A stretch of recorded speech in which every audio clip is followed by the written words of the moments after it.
Hello, I'm Bob Mover, and I'd like to welcome you all to On the Real Side, our podcast. And I'm here in New York City, and our producer, Jessy Kaiser, is out in LA. And we have a guest today, a native of Toronto, Ontario, Canada, one of the great guitarists in the world. And we're very fortunate to have this wonderful cat here as our guest today, Mr. Lorne Lofsky. Hey, Lorne. Hey, man, how you doing? Nice to be here. Nice to have you here. Thank you. Lorne and I lived in Toronto for basically, I think around, over a decade, 10 or 12 years. I was often on the road in Europe during that time, but my base was Toronto, which is where my oldest daughter, Emily, was growing up. I wanted to be near her.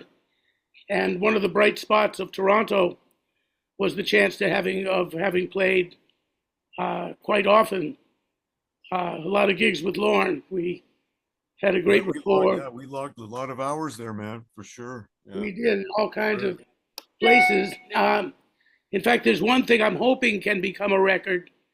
Right now they're talking about these old records of mine. I have this concert I did in Israel with Ray Brown and Walter Bishop, and there's some other stuff, and people are talking about getting these records out. They're pretty well recorded and everything. And among those things in my pile of souvenirs and records that I hope will come out someday, there was a trio. It was a quintet and also a trio that when I first came to Toronto, we had this little group with Lorne on guitar and a wonderful pianist named George McFetrich. And that trio did a few things, very, very beautiful tunes at this concert for the CJRT radio show, the series that Ted O'Reilly used to present every year. Mm-hmm. And it was augmented by a quintet on other tunes with Barry Alms and Kieran Overs. And I was listening to that, so I found the DVD that's on with a whole bunch of my things, the hard drive, not DVD. Yeah, great. And there's really some nice moments on that, so I'm hoping that at least we'll have one souvenir of the countless hours that we worked together, because we played all kinds of places together. And, your website too, because I'm not too offended, because I don't think you mentioned Konitz or Chet or some of those people on who you've played with, but a lot of the time. Yeah, when that site was put, sorry, go ahead, man. When people list who they played with, it's funny, I get left off the list, and then the cats always say later, oh man, of course, I just, they said they had so much fun, they didn't think of it as, I don't know, as actually having left it out. That's an interesting point. I should go through that with a fine tooth. I'm really bad at all that web. You know who does my website for me is Lucy, Kirk MacDonald's wife or partner. Oh yeah. I should let her know about that too. Once in a blue moon, I say to her, oh yeah, I should update it with a couple of gigs I've got. It doesn't occur to me. I'm just really not all that business conscious, in that regard. Yeah, I've never been really good at that stuff either. Jessy, thank God Jessy helps me with all that stuff, and I actually have a pretty nice updated website thanks to her, because if left to my own devices, I was born and I played with 5 people, and then nothing else happened. It's sort of like that, and like I came, I saw, I did a little shopping. I left. I came, I saw, I did a little shopping and this and that. Did a little eating. Now, for example, they're putting together, at the suggestion of my good friend John Bennett, who's a Canadian radiologist who's been very supportive to people like Bernie Sinensky and me and George Coleman. Mm-hmm. John is a former saxophone player, but he became a radiologist and a wonderful guy. And John has been putting some money into projects by his favorite musicians. That's and, it was kind of like, instead of taking up golf, he did this. He just put the money into... very honorable. Yeah, very honorable. So one thing he's doing is he's putting together a book of my tunes, because I realize I have like 25 playable tunes, about 15 of which I've recorded over the years. Yeah. And so finally there'll be a book of Bob Mover, the tunes of Bob Mover. And had I just gotten that to people 25 years ago, and you're a little bit like me in the sense of like we were so busy with the business of music, I would say, that we neglected the music business sometimes. I hear you. Yeah. I always felt a kinship with you in that you and I, we'd get together and we'd talk a little bit about life because we both have little philosophies about things. And then the rest of the time it was, what have you been practicing? What are you working on? It was never what agents have you spoken to. Yeah, I'm a chronic practicer, man. Like today, the thing I've been working on the most at home over the last 2 or 3 years, I'm really getting into Bach at home. And I'm playing through the Well-Tempered Clavier. There's a gentleman that wrote it out for guitar, and I've been playing through the fugues and the prelude, trying to. I mean, I can read them, and I'm not playing through them to try and perform them. I'm just doing it to try and get some musical wisdom from them because they're so heavy, like the voice leading and all the nuance in them. And I think, if somebody asks me moving forward, what should I do to learn how to play jazz? I'm going to say, listen to Bach. Because it's all there. Everything's there, man. That's what Lenny Tristano told everybody too.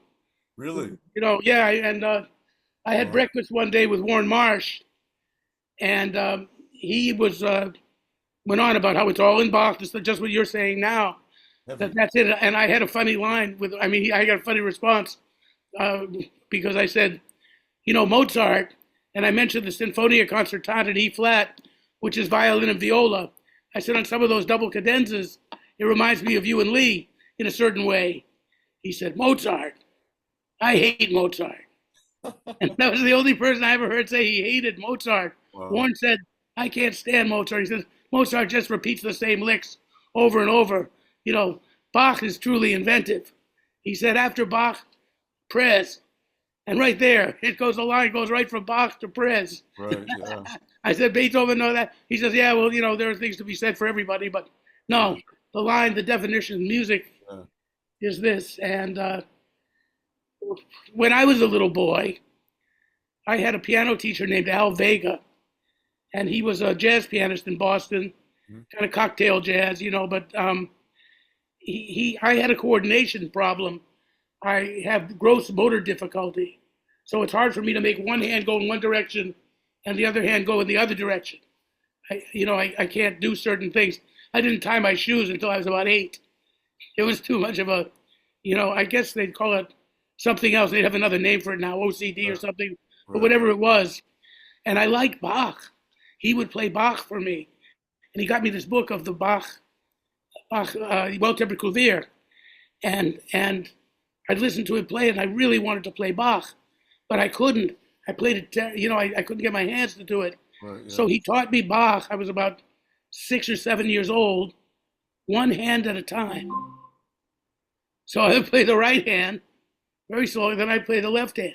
Well, there's something to be said for that too, because it's so intricate. And if you do that, when you bring the two together, because you've got these transitory or moving voices happening, as sometimes it's 2-part inventions or it's even more polyphonic. But if you learn to sort of develop the independence and interdependence between the moving lines, it's incredible how you can blend them, and you could create a completely different effect by which line you want to bring out, which one you want to accentuate. And that's what I love about listening to different people playing the same Bach pieces. They all play them differently.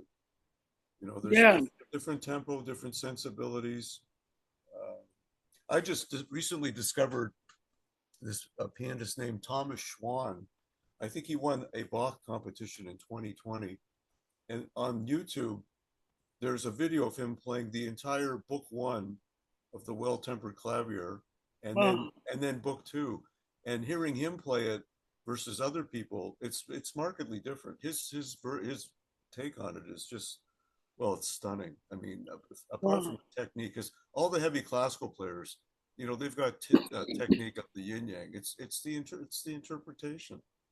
And there was a Brazilian pianist that also had great interpretations of Bach. I'm trying to remember his name, but he was João something. But he was unusual, and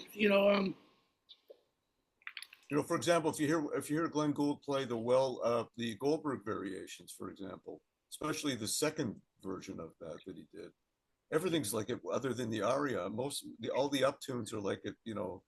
They're like it. They're here. I mean, they're so fast. He really went out of his way to really overdo things in the tempo department. And well, he would burn. Yeah, he was Cherokee all the way. Yeah, exactly. It was very much like that. And then you hear someone like Andras, I think that's how you pronounce his name, Andras Schiff, and various other people, and they bring a whole different approach to it. Yeah. They'll slow things down and just treat it in a very different way.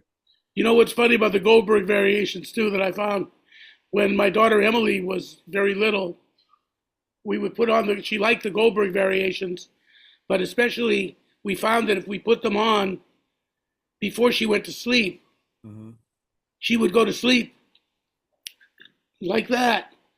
And I was talking to a classical musician friend, a wonderful cat named Bob Fisher, just died this year. We were talking about that, and I said, my daughter, I put on the Goldberg variations, and she's out like a light. He said, well, Bach wrote that for a guy named Goldberg that had insomnia. For real? Yeah. That's the story behind it. Wow. That's supposedly the story behind it. Wow. I didn't know that. That's great. Well, when you hear the aria, which is the first part, and then it's the the conclusion, that is so stunning. That's actually my favorite piece in the entire Goldberg variations. The aria. And now, ladies and gentlemen, you know why neither Lorne nor I made it commercially. Yeah, right. Yeah. Actually, I've often thought about gigs as being a lull between practice sessions. Yeah, what is that like? No, I was thinking. I'm sorry. Gigs are a lull between practice sessions. Yeah. I'm really, honestly, man, I'm so into practicing just so many different things. I'm into like taking all the standards I know and learning other ones, of course, too, along the way. But trying them in different keys, different meters. I've been working on playing standards in 7 and 5. Not because it's the hip thing to do, because it gets me out of my box. I have trouble with that. There's one real reason that I sometimes have trouble with that. Yeah. If the song has lyrics, I always am phrasing within lyrics, and they're such a part of my music. Right. No, the lyrics, because I think the saxophone's a singer too, and so and then because I was trying to play Art Roberts in Montreal years ago, decided he was going to play everything in 7. And I played he called me down for a concert with him, and he said, "Oh, there's one thing I didn't tell you. I should tell you, I'm only playing in 7 right now." I said, "Oh my God, yeah, well, that would be a bit of a shock if you're not ready for it. That's for sure." I mean, Stella by Starlight in 7. I Hear a Rhapsody in 7. Yeah. It was and the lyrics kept getting in my way. The song 2, 3, 4, 1, 2, 3. Oh, Robin. And, yeah, that would put a bit of a monkey wrench in for sure. But anyway, for me, like I sort of look at it as almost like a bullshit filter, in that we've all got licks and certain phrases that we use from time to time that are just sort of part of our musical DNA or whatever, and they're they can come out so easily because they're part of our DNA. So if you play in a different meter, on a tune, of course, that you're comfortable with, so you don't have to keep thinking about what the changes are and whatnot. But you have to come up with different ways of playing on it. So it forces you to come up with new stuff. And that's why I do it. And I've been doing it for many years now. And occasionally I do it on a gig, but it's mainly at home. And it's just a way of broadening one's musical horizon. Oh yeah, well you're capable of all those things, and I've been doing it for a long time, but I enjoy it. Well, we sure enjoy your playing. You've been you're a real improviser. I've always found that, and maybe the reason with Bach too is that you've got a natural affinity for counterpoint, which is something that I thought that I think maybe I always thought that maybe because I heard Bach like that as a child, I heard counterpoint in a certain clearer way as I grew up, because I really isolated. I understood how the lines sort of work together independently, but whatever, you either feel for it or you don't. And I think that is one aspect of jazz that really hasn't been exploited. I mean, I love Blue Note records as much as a lot of people, but I think that everything didn't begin and end